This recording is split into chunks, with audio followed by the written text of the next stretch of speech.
Hello everyone, welcome to एडल coaching. This is Krishnakant Singh Bundela. Macro economics में international economics हम पढ़ रहे थे।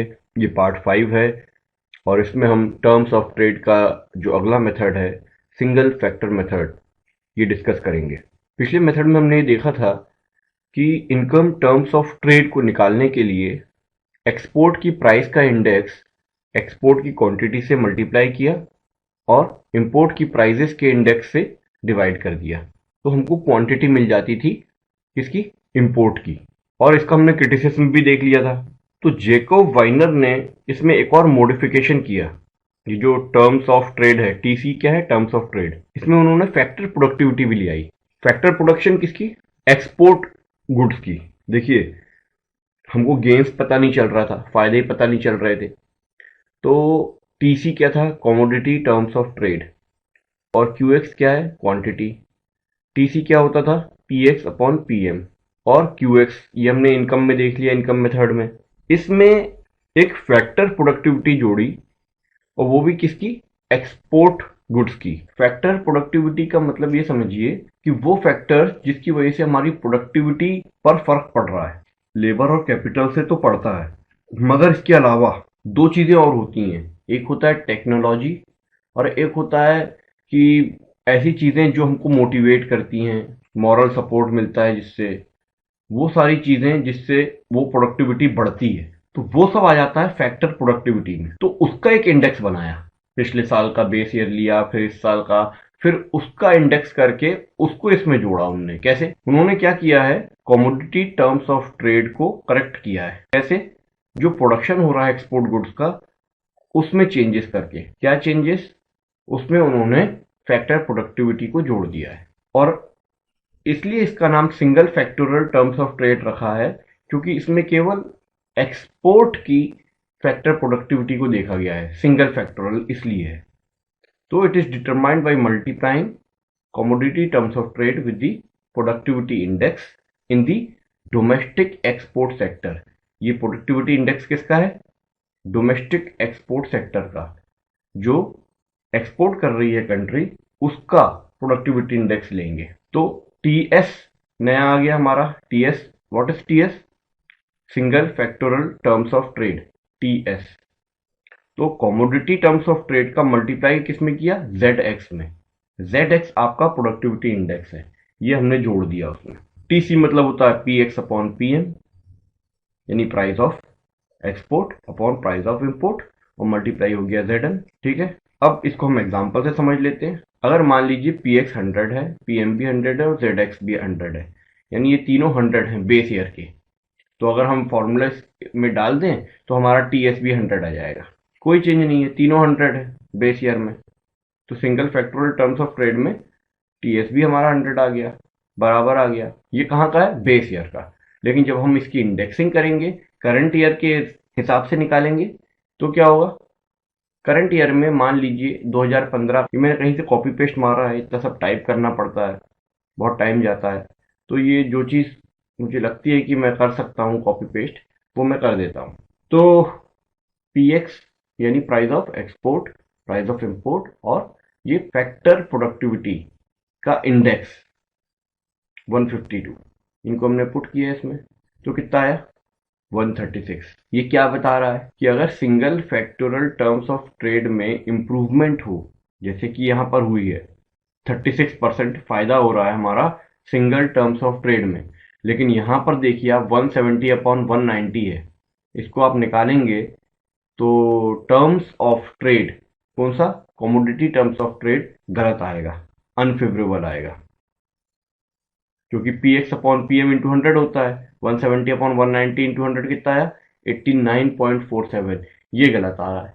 यानी कि हमने देखा था कि कमोडिटी टर्म्स ऑफ ट्रेड में कमी थी, क्योंकि केवल प्राइजेस लेते थे।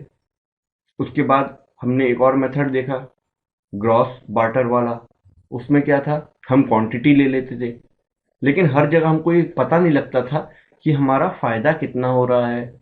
या एक चीज प्रॉब्लम हो रही थी कि अगर हमारी प्रोडक्टिविटी बढ़ती है तो उसको आप कैसे नापोगे। तो इसीलिए इसमें इन्होंने एक प्रोडक्टिविटी ली, तो प्रोडक्टिविटी हमारी बढ़ रही है। और मान लीजिए कि ये हमारा कम हो रहा है प्राइसिंग, बड़ी बात है, प्राइसिंग कम होगी प्रोडक्टिविटी बढ़ेगी तो, लेकिन हमने इन दोनों को जोड़ के बता दिया कि हमारा टर्म्स ऑफ ट्रेड अच्छा जा रहा है। तो इसीलिए ये मेथड आया, क्योंकि ये कमोडिटी टर्म्स ऑफ ट्रेड को ओवरकम कर गया। दूसरा एग्जांपल लें, अगर हमने पीएक्स को ज़्यादा ले लिया, पीएम को कम ले लिया और जेडएक्स को भी कम ले लिया, यानी फैक्टर प्रोडक्टिविटी कम है करंट ईयर की, तो क्या होगा, single factoral terms of trade हमारा कम आ गया, 20% की कमी हो गई। और net barter terms of trade क्या होगा उस कंट्री का, यानी कमोडिटी टर्म्स ऑफ ट्रेड कितना होगा, 111, 11% इसमें इजाफा हो गया।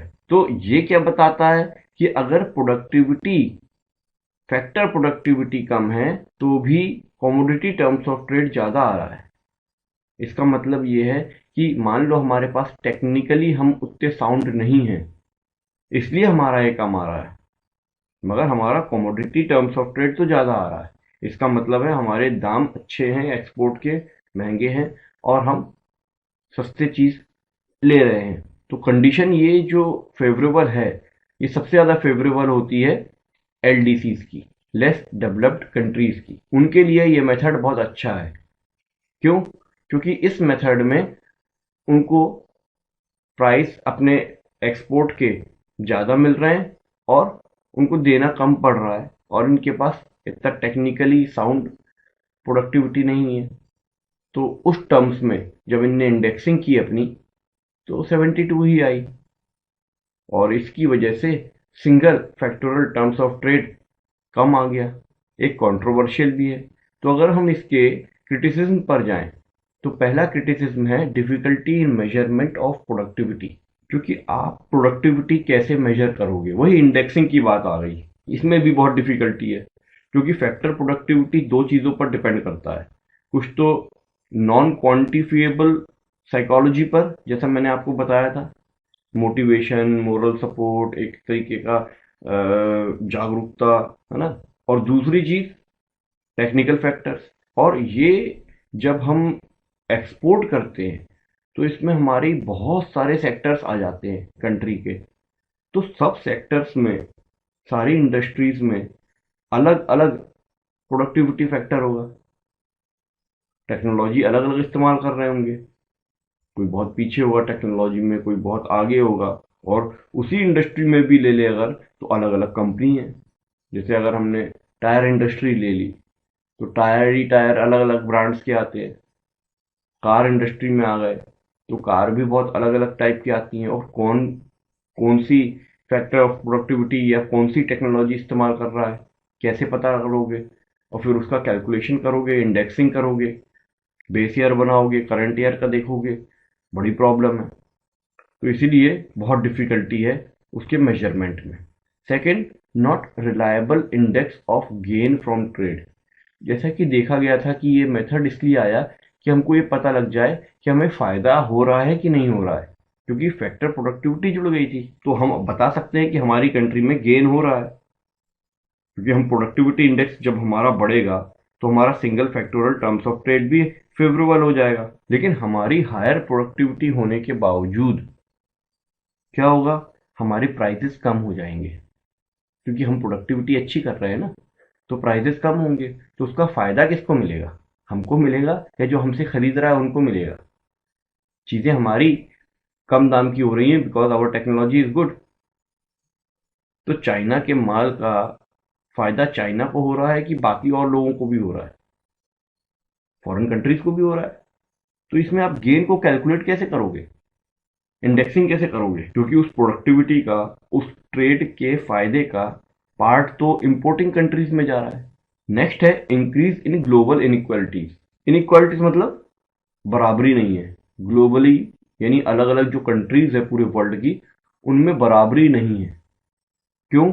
सपोज दोनों ही कमोडिटी टर्म्स ऑफ ट्रेड और single factoral terms of trade को अगर हम लें, तो जो एडवांस कंट्रीज है जैसे USA, Japan, west European countries, ये single factoral terms of trade के हिसाब से तो इम्प्रूवमेंट दिखाएंगी, लेकिन जो एलडीसीज हैं वहां पर ये अनफेवरेबल हो जाएगा। क्योंकि इनके यहाँ एडवांसमेंट हुआ तो इनके प्राइजेस भी बढ़ गए चीज़ों के, और लोग खरीद रहे हैं because it is advanced, highly technical. और चूंकि इनके पास बहुत ज़्यादा लोग हैं खरीदने वाले, इनको कोई दिक्कत नहीं है क्योंकि एडवांस्ड कंट्रीज हैं, इनसे लोग खरीदते हैं। मगर ये जो छोटी कंट्रीज हैं, लेस डेवलप्ड कंट्रीज हैं, एक तो इनके पास टेक्निकल एडवांसमेंट नहीं है, और टेक्निकल एडवांसमेंट ले आते हैं तो इनके जो प्रोडक्ट्स हैं वो सस्ते हो जाते हैं। तो दोनों चीज़ें इनके पास नहीं आ पाती हैं कि कॉम्पिटिटिव टर्म्स ऑफ ट्रेड भी ऊपर जाए और single factoral terms of trade भी इनका ऊपर जाए, तो ये सफ़र करते हैं। तो इसका मतलब यह है कि इसका फ़ायदा सबसे ज़्यादा हो रहा है एडवांस्ड कंट्रीज को, क्योंकि जो पुअर कंट्रीज हैं उनकी तो चीज़ों के दाम कम होंगे ही होंगे, और यहाँ पर तो चीज़ों के दाम महंगे होते हैं, तो ग्लोबल इनइक्वालिटी पैदा होती है। नेक्स्ट है neglect of increase in productivity in foreign countries. जैसा कि इस मेथड का नाम है सिंगल फैक्टर प्रोडक्टिविटी, यानी कि जो डोमेस्टिक कंट्री है जो एक्सपोर्ट कर रही है, हमने बस उस एक्सपोर्ट का फैक्टर प्रोडक्टिविटी लिया है, लेकिन ये भी तो हो सकता है जो हम इंपोर्ट कर रहे हों उनके अंदर भी प्रोडक्टिव डेवलपमेंट हुआ हो, मगर उनका फैक्टर प्रोडक्टिविटी आपने नहीं कंसीडर किया, और उसका असर भी तो टर्म्स ऑफ ट्रेड पे पड़ेगा, लेकिन आपने उसको जब कंसीडर ही नहीं किया तो आप टर्म्स ऑफ ट्रेड को एक्यूरेट कैसे लाओगे। और इसी की वजह से जैकब वाइनर ने इस डेफिशिएंसी को खत्म करने के लिए एक और कंसेप्ट लाए, double factorial terms of trade, जो हम नेक्स्ट वीडियो में पढ़ेंगे।